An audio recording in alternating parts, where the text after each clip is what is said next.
모든 게 다 올해 마지막인 주입니다. 오늘은 2016년 마지막 수요 예배입니다.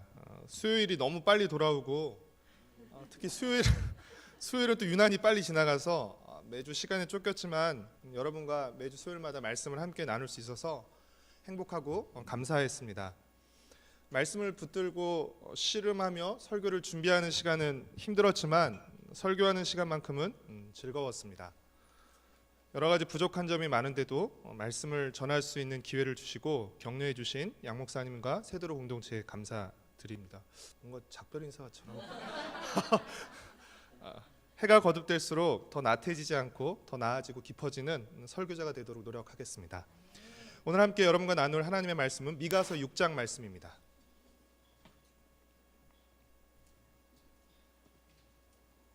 구약성경 1295쪽 미가서 6장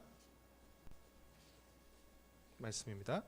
저와 여러분이 한 절씩 교독하면서 읽고 마지막 절은 함께 읽도록 하겠습니다. 너희는 여호와의 말씀을 들을지어다. 너는 일어나서 산을 향하여 변론하여 작은 산들이 내 목소리를 듣게 하라 하셨나니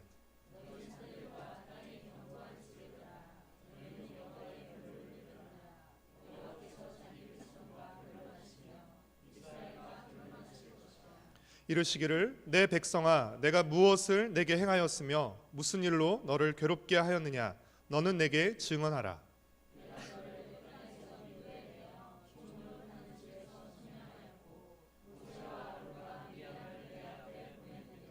내 백성아 너는 모압 왕 발락이 꾀한 것과 부올의 아들 발람이 그에게 대답한 것을 기억하며 시팀에서부터 길갈까지의 일을 기억하라. 그리하면 나 여호와가 공의롭게 행한 일을 알리라 하실 것이니라.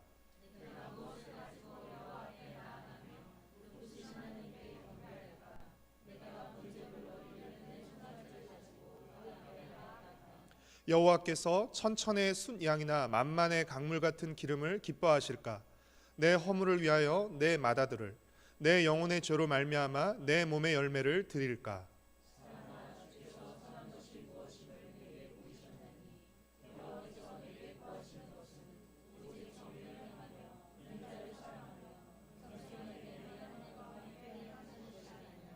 여호와께서 성읍을 향하여 외쳐 부르시나니 지혜는 주의 이름을 경외함이니라.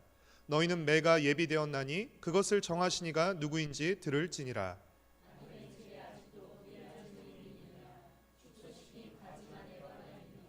내가 만일 부정한 저울을 썼거나 주머니에 거짓 저울추를 두었으면 깨끗하겠느냐?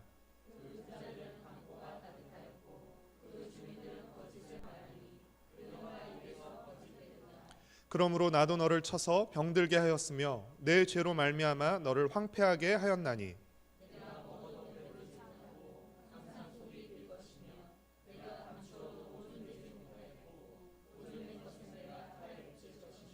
내가 씨를 뿌려도 추수하지 못할 것이며 감람 열매를 밟아도 기름을 내 몸에 바르지 못할 것이며 포도를 밟아도 술을 마시지 못하리라.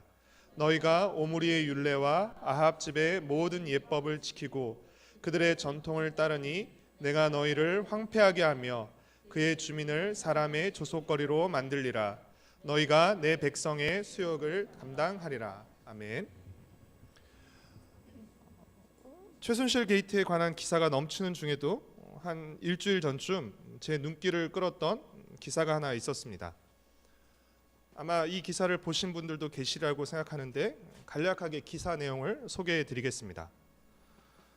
1990년 대장암에 걸려서 6개월 남았다는 판정을 받은 기사에서는 A씨라고 나오는데 A씨가 미국 유학을 떠나 의사로 자리 잡기 위해 분투하던 아들에게 어렵게 편지를 띄워서 아들에게 자기 명의의 아파트와 토지를 주겠노라고 약속합니다. 이 아들은 성공해서 몇 년 뒤 미국 명문대 의과대학 조교수로 임명되었고 우리나라 언론에도 여러 차례 소개되었습니다. A씨는 40여 년 전에 남편을 먼저 떠나보낸 뒤 줄곧 홀로 4남매를 키워왔으며 다행히 대장암을 극복했지만 그 후 찾아온 우울증과 치매로 인해서 2004년부터는 약물 치료를 받았다고 합니다. 유독 기대가 컸던 외아들의 빈자리는 남은 딸들이 지켰고 A씨는 소유한 모든 토지를 5등분해서 4남매와 산소를 돌보는 사람에게 주고 아파트는 딸들에게 준다는 자필 유언장을 썼다고 합니다. 그런데 미국에서 이 소식을 들은 아들은 90년대 초에 A씨가 작성한 증여 증서를 근거로 토지를 주겠다고 한 약속을 이행하라고 아흔된 노모를 상대로 소송을 냈고 지난해 1심 법원은 증여 계약 효력을 인정해서 아들의 손을 들어주었습니다. 그러나 2심 재판부에서 아들이 치매 증세가 깊어진 어머니의 동의 없이 아파트 임대료를 나눠 갖기로 했던 그 계약서를 어머니의 동의 없이 해지하고 새로운 임차인과 단독으로 계약을 맺은 사문서 위조 및 위조 사문서 행사죄, 이게 죄가 하나 있고요. 또 하나는 미국에서 상당한 사회적 지위를 얻고 경제적으로 여유로운 생활을 하면서도 기사에 따르면 월급이 25,000달러였다고 합니다. 그러니까 하나로 한 3천만 원 정도 됐다고 하는데, 여유로운 생활을 하면서도 어머니를 부양하거나 질병을 치료하기 위한 노력을 했다고 보기 어렵다면서 망언죄를 적용했습니다. 망언죄를 적용해서 아들에게 땅을 줄 필요가 없다며 1심 판결을 뒤집었다고 합니다. 이것이 일주일 전에 나왔던 기사인데요. 제 눈길을 끌었던 부분이 바로 이 망언죄라는 표현이었습니다. 망언죄가 무슨 뜻일까요? 네, 은혜를 저버린 죄, 그렇죠? 은혜를 버린 죄, 잊은 죄이죠. 우리가 흔히 배은망덕이라는 표현을 일반적으로 사용하지만 법률적으로도 이 망언죄라는 표현이 있는지 이 기사를 통해 처음 알았습니다. 미가서 6장, 오늘 우리가 읽은 미가서 6장 1절부터 5절까지는 하나님이 산과 땅을 배심원으로 삼아서 자기 백성의 망언죄를 고발하는 내용이라고 할 수 있습니다. 한마디로 하나님이 베푸신 은혜를 이스라엘 백성이 저버렸다는 것입니다. 하나님은 이스라엘 백성에게 베푸신 세 가지 은혜를 제시하는데요. 첫 번째 은혜는 애굽 땅에서 종살이하던 이스라엘을 하나님께서 자유롭게 하시고 그들이 어찌할 바를 알지 못하고 어디로 갈지 알지 못하는 그들을 위해서 모세와 아론 그리고 미리암이라는 인도자를 보내서 그들을 이끄셨다는 것입니다. 4절 말씀을 우리 함께 같이 읽도록 하겠습니다. 내가 너를 애굽 땅에서 인도해 내어 종노릇하는 집에서 속량하였고 모세와 아론과 미리암을 내 앞에 보냈느니라. 두 번째 은혜는요, 하나님이 이스라엘 백성을 저주하려는 이 모압 왕 발락의 꾀를 꺾으시고 도리어 발람을 통해서 이스라엘을 축복하게 하셨다는 것입니다. 두 사람이 등장하는데요. 한 명은 모압 왕 발락, 그리고 또 하나는 발람입니다. 사실은 모압 왕 발락이 돈을 주고 이 발람이라는 거짓 선지자 또는 정체가 좀 애매모호한 이 선지자를 통해서 이스라엘 백성을 저주하려는데 하나님께서 발람의 그 저주를 막으시고 오히려 발람을 통해 이스라엘 백성을 축복하게 하신 것입니다. 세 번째 은혜는 하나님이 이스라엘을 무사히 약속의 땅으로 이끄셨다는 것입니다. 5절에 보면 시딤에서부터 길갈까지라고 표현하고 있는데요. 시딤은 요단을 건너가기 전에 마지막으로 머물렀던 곳이 시딤입니다. 그리고 길갈은 요단강을 건넌 후에 진을 친 처음 장소가 길갈입니다. 그러니까 시딤에서부터 길갈까지의 일이라는 것은 요단을 건너는 모든 과정에서 하나님께서 역사하셨다는 것을 의미하는 것입니다. 이처럼 하나님은 이스라엘의 왕으로서 애굽에서부터 광야 그리고 약속의 땅에 들어오기까지 자기 백성에게 은혜를 베푸셨다는 것입니다. 개역개정은 하나님께서 이스라엘 백성에 은혜를 베푸셨던 것을 하나님이 공의롭게 행한 일이라고 표현하고 있습니다. 우리 5절 말씀을 같이 읽도록 하겠습니다. 내 백성아, 너는 모압 왕 발락이 꾀한 것과 부올의 아들 발람이 그에게 대답한 것을 기억하며 시딤에서부터 길갈까지의 일을 기억하라. 그리하면 나 여호와가 공의롭게 행한 일을 알리라 하실 것이니라. 여기서 공의에 해당하는 히브리어가 ጼ다카라는 단어인데요. 이 ጼ다카라는 단어는 올바른 관계라는 뜻을 가지고 있습니다. 그러니까 하나님은 이스라엘의 왕으로서 자기 백성에게 신실하셨다는 것을 의미하는 것입니다. 이스라엘 백성이 시내산에서 하나님과 언약을 맺었죠. 그리고 하나님은 이스라엘의 하나님으로서 신실하게 그들을 돌보시고 인도하시고 은혜를 베푸셨다는 것입니다. 하나님은 자기 백성에게 신실하셨지만 그러나 이스라엘 백성은 하나님께 그리고 하나님과 맺은 언약에 신실하지 못했습니다. 하나님은 공의롭게 행하셨지만 이스라엘 백성은 불의하게 행했습니다. 이스라엘 백성의 불의는 단지 종교적인 부정이나 제의적 문제만은 아니었습니다. 우리 6절과 7절 말씀을 함께 읽도록 하겠습니다. 내가 무엇을 가지고 여호와 앞에 나아가며 높으신 하나님께 경배할까? 내가 번제물로 일련된 송아지를 가지고 그 앞에 나아갈까? 여호와께서 천천의 순양이나 만만의 강물 같은 기름을 기뻐하실까? 내 허물을 위하여 내 맏아들을 내 영혼의 죄로 말미암아 내 몸에 열매를 드릴까? 이스라엘의 불의는 더 좋은 제물을 바침으로써 또는 더 많은 제물을 바침으로써 해결할 수 있는 문제가 아니었습니다. 왜냐하면 이스라엘의 불의는 종교적 열심이나 정성의 부족의 문제가 아니었기 때문입니다. 물론 이스라엘 안에서 우상 숭배나 또는 주술과 같은 종교적인 불의도 있었을 것입니다. 그러나 미가서에서 이스라엘이 불의했던 가장 큰 원인으로 꼽는 것은 무엇입니까? 그들이 일상생활 속에서 불의를 저질렀다는 것입니다. 일상생활 속에서 불의를 행했다는 것입니다. 여러분 그들이 일상생활 속에서 행한 그 불의의 증거가 무엇입니까? 11절에 나오는 부정한 저울과 거짓 저울추입니다. 우리 11절 말씀을 함께 읽겠습니다. 내가 만일 부정한 저울을 썼거나 주머니에 거짓 저울추를 두었으면 깨끗하겠느냐? 여러분 부정한 저울과 거짓 저울추는 무엇을 의미하는 것입니까? 저울이 부정을 저지르고 추가 거짓말을 하는 것이 아닙니다. 사람이 저울을 가지고 부정을 저지르고 또 추를 가지고 속이는 것입니다. 이렇게 부정한 저울과 속이는 추를 사용해서 재물을 축적하는 사람, 그리고 그렇게 모으는 재산을 10절에서는 뭐라고 부릅니까? 우리 10절 말씀을 같이 읽도록 하겠습니다. 악인의 집에 아직도 불의한 재물이 있느냐? 축소시킨 가증한 에바가 있느냐? 불의한 방법으로 재산을 축적하는 사람을 악인, 그리고 불의한 방법으로 축적한 재산을 불의한 재물이라고 표현하고 있습니다. 부정한 저울과 거짓추가 속임과 거짓을 의미한다면 불의한 재물을 축적하는 또 하나의 방법은 12절에 강포로 표현된 폭력입니다. 힘 있는 자들은 자신이 가진 힘을 이용해서 가난한 자들의 재물을 약탈합니다. 이렇게 자신이 가진 힘을 이용해서 약하고 가난한 자들의 재물을 빼앗는 이들을 향해서 하나님께서 뭐라고 말씀하십니까? 13절 말씀을 같이 읽겠습니다. 그러므로 나도 너를 쳐서 병들게 하였으며 내 죄로 말미암아 너를 황폐하게 하였나니. 내가 힘으로 약한 자들을 쳤으니까 나도 너희를 쳐서 병들게 하고 황폐하게 만들겠다는 것입니다.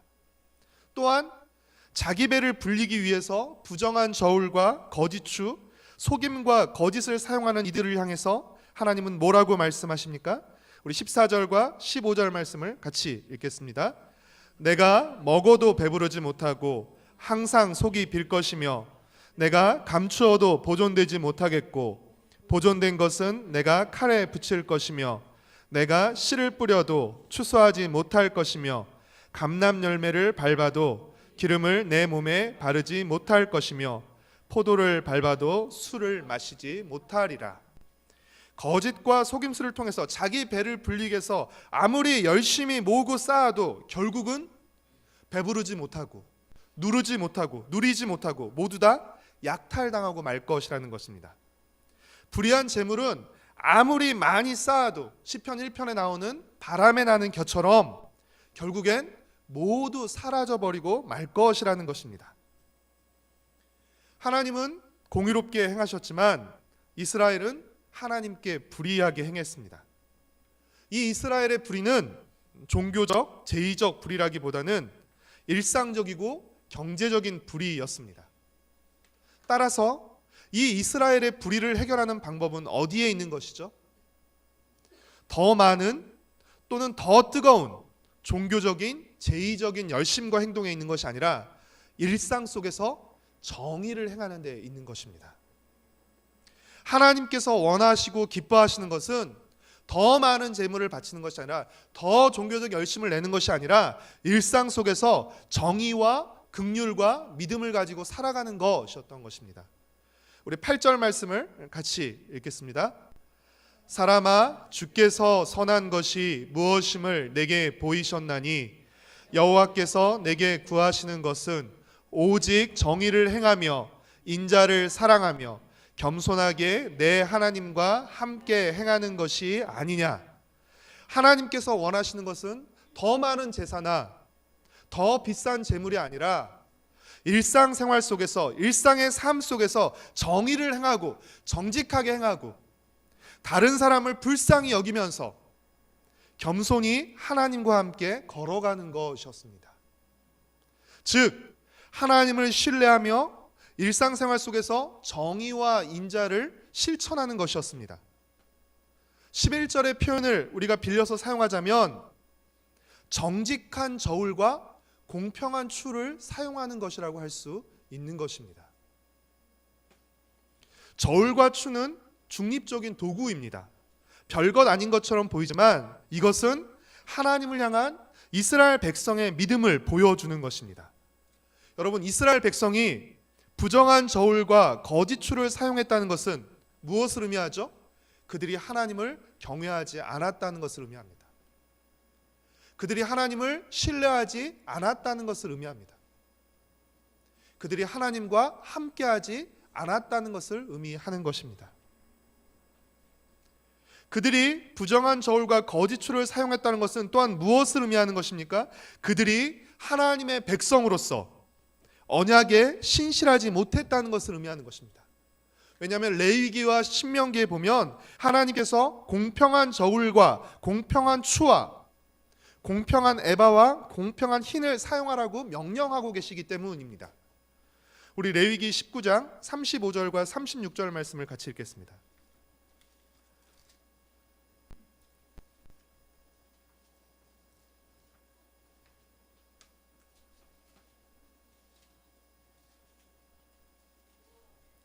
레위기 19장 35절 36절 말씀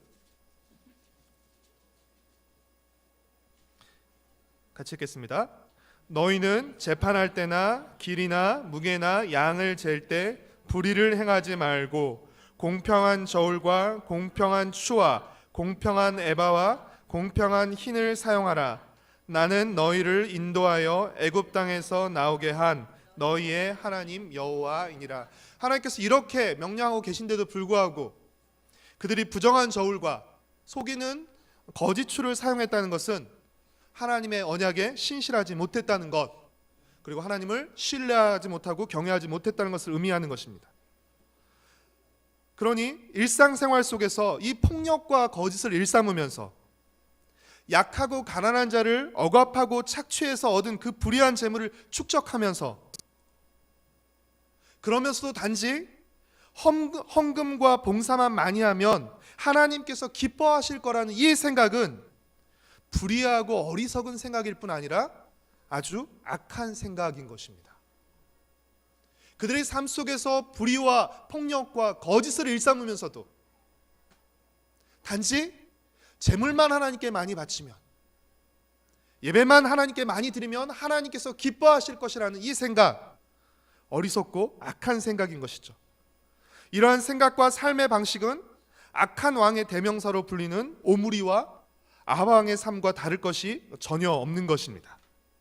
다시 미가서 6장으로 돌아와서 6장 16절 말씀을 같이 읽도록 하겠습니다. 너희가 오므리의 율례와 아합 집의 모든 예법을 지키고 그들의 전통을 따르니 내가 너희를 황폐하게 하며 그의 주민을 사람의 조속거리로 만들리라. 너희가 내 백성의 수욕을 담당하리라. 그렇기에 하나님은 그들의 이 불의한 삶의 방식, 거짓과 폭력으로 가난하고 약한 자들의 재물을 탈취해서 약탈해서 그것을 하나님께 드림으로 하나님을 기쁘시게 할 수 있다는 이들의 이 불의한 생각과 삶의 방식에 대해서 9절의 표현처럼 반드시 매를 들고 벌하셔서 그들을 황폐하게 만드시겠다는 것입니다. 그리고 그들에게 치욕을 당하게 하시겠다는 것입니다. 사랑하는 성도 여러분, 북이스라엘이 먼저 망한 북이스라엘이 그리고 이제 남유다가 망하고 심판당하는 이유가 무엇 때문입니까? 계속해서 말씀드리지만 그들의 군사력이나 경제력이 아수르나 바벨론에 비해 약했기 때문이 아닙니다. 그들이 망했던 이유는 하나님을 신뢰하지 않고 하나님을 의지하지 않았기 때문입니다. 다시 말해서 정의가 무너졌기 때문입니다. 일상의 삶 속에서 폭력과 거짓이 판을 쳤기 때문입니다. 그들이 하나님의 백성으로서 언약의 신실한 하나님의 백성으로 살지 못했기 때문입니다. 한마디로 그들이 불의했기 때문입니다. 따라서 이스라엘의 멸망과 심판은 단순히 죄에 대한 처벌만 의미하는 것이 아니라 이 처벌을 의미하면서도 동시에 불의한 이스라엘을 치료하고 수술하는 과정이라고 할 수 있는 것입니다. 따라서 이 과정을 통해서 우리가 4장과 5장을 통해 살펴봤듯이 이 심판과 멸망이라는 치료와 수술의 과정을 통해서 하나님께서 이스라엘을 다시 회복하실 것입니다. 회복된 이스라엘에게는 물론 군사력과 경제력의 회복도 뒤따르겠지만 그것보다 어떤 회복이 앞서야 되는 것이죠? 바로 정의의 회복이 앞서야 하는 것입니다. 구체적으로 말하면 이 정의의 회복은 구체적으로 무엇을 통해서 표현될까요? 저울과 추의 회복으로 표현될 수 있을 것입니다. 우리의 믿음은 우리가 주일날 또는 우리가 공예배를 모이는 이 예배의 자리에서 우리의 찬양과 기도를 통해서만 드러날 뿐 아니라 주중에 우리가 사용하는 저울과 추를 통해서도 드러난다는 것입니다. 그리고 우리가 일상에서의 삶 가운데서 하는 말과 가난하고 약한 자들에 대한 우리의 태도를 통해서도 하나님을 향한 우리의 믿음과 자세가 드러나고 증명된다는 것입니다. 사랑하는 성도 여러분, 하나님은 공의로운 분이십니다. 그리고 하나님은 공의롭게 행하시는 분이십니다. 그 하나님은 우리가 하나님과 동행하기를 원하십니다. 하나님은 하나님과 우리의 동행이 주일날 교회 그리고 주중에 공예배 시간뿐 아니라 평일날 우리의 가정과 직장 그리고 우리의 크고 작은 모든 일상 속에서도 계속되기를 원하십니다.